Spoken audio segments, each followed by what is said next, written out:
Napansin niyo po ba ang biglaang pagtaas ng presyo ni Solana ng 12%? Ano kaya ang dahilan ng biglang pag-akyat nito sa market? Kaya sa video na ito ay pag-uusapan po natin ang mga bagay kung bakit biglang naging bullish ang presyo ni Solana. At maliban po rito ay pag-uusapan din po natin ang epekto nito sa atin bilang mga crypto traders at investors nitong si Solana. At ayan, bago po tayo magpatuloy ay nais ko lamang po munang bigyang linaw ang aking disclaimer kung saan ang nilalaman po ng video na ito ay hindi po ito isang financial advice. For education and information purposes lamang po ang layunin nito. Yan, ang presyo po ni Solana ay tumaas po ng 12.2% nitong nakalipas na araw, kung saan ay sinamahan po ito ng malaking 92% na pagtalon sa kanyang trading volume, kung saan ay umabot po ng $12.75 billion. Isa po sa mga pangunahing dahilan ng pag-akyat nito ay ang launching po ng Trump meme coin sa Solana blockchain. Ayan, ang Trump meme coin ay ito po yung talagang pinagkaguluhan. Kaya yan, ito pala ay linunch gamit ang blockchain ni Solana. Kaya apektado. Kaya naapektuhan ang kanyang presyo. Kaya maging siya ay sumabay na rin sa pag-angat ng Trump meme coin. Kaya yan, ang Trump meme coin na ito ay nagkaroon po kasi ng 500% na price increase sa loob lamang ng isang araw. Kung sana ito po yung nagdala ng malaking liquidity at saka activity sa network ni Solana. Bukod dito, ang mga bagong filings para po sa Solana Exchange Traded Fund or ETF ay nagdulot din ng optimism sa mga investors. Isa po sa mga kilalang asset managers, ang ProShares, ay nag-file ng Solana Futures ETF. Ayon po sa mga analyst, ito ay maaring maging daan para sa mga spot ETF na magpapadali sa mainstream adoption ni Solana. Ngayon, ano naman po ang ibig sabihin ng nakikita natin dito sa chart na ito na isang bullish breakout dito kay Solana? Yan, ayon naman po sa crypto analyst na si Ginoong Ali Martinez, nagkaroon po ng tinatawag na cup and handle breakout sa technical chart ni Solana. Ayan, cup and handle po pala. Ayan, ito po pala yung chart.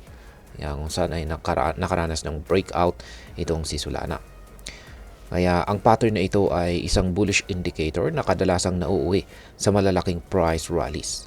Sa kanyang pagsusuri, maring umabot daw ang presyo ni Solana ng hanggang $4,700 kung saan ay halos 20 times ng kasalukuyang presyo nito. Sa nakarang 5 araw or 5 days, si Solana po ay tumaas ng 37% mula po sa presyong $170 hanggang $244.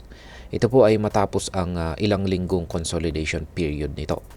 Ang iba pang analyst gaya po ni Captain Fibic ay nagbibigay po ng midterm price target na $444 para kay Solana na nagpapatunay sa momentum nito. Ngayon ay paano naman po nakakaapekto ang Trump meme coin? Ayan. Ang Trump meme coin. Marami akong nababasa dyan nagpaparequest sa tungkol dito kay Trump meme coin. Pero masasabi ko dyan ay napaka-volatile po nito. At saka may issue po ito ngayon. Kaya yan, na-content ko po yan. Ngayon ang launching po ng Trump meme coin ay nagdala ng malaking liquidity sa ecosystem ng Solana.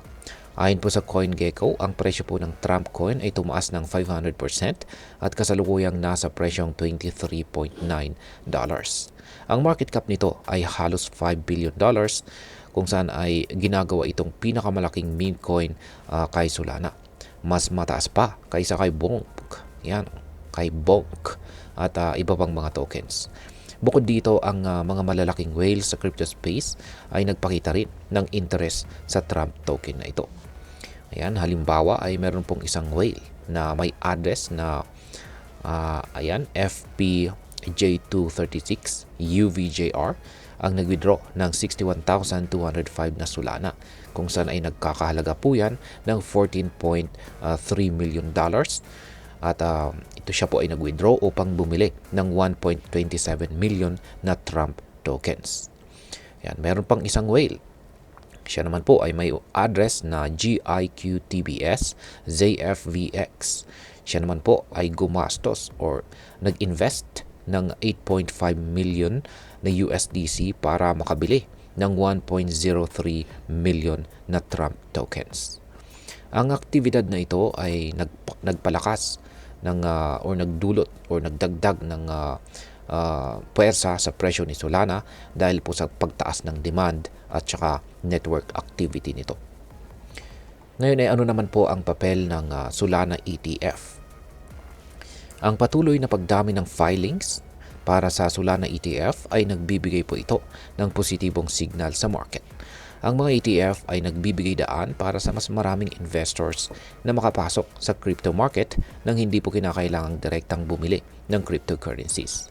Ayon po sa Bloomberg ETF strategist na si Ginoong James Seyffart, ang development na ito ay isang mahalagang hakbang para sa mainstream adoption ni Solana. Ngayon ay ano naman po ang maaaring maging epekto nito para sa atin bilang mga Pinoy crypto traders or investors, lalong-lalo na sa mga interesado dito kay Solana. Yan. Para sa atin, ang pagtaas po ng presyo ni Solana ay isa po itong pagkakataon at paalala. Kung ikaw po ay naka-invest kay Solana, ito ay maaring maging magandang panahon upang mag-hold o magbenta, depende po sa iyong investment goals. Kung hindi ka pa nakabili, kailangan mo munang pag-aralan ang market trends at huwag pong magmadali. Ang biglaang pagtaas ng presyo ay hindi po palaging sustainable, kaya mahalaga po ang tamang risk management.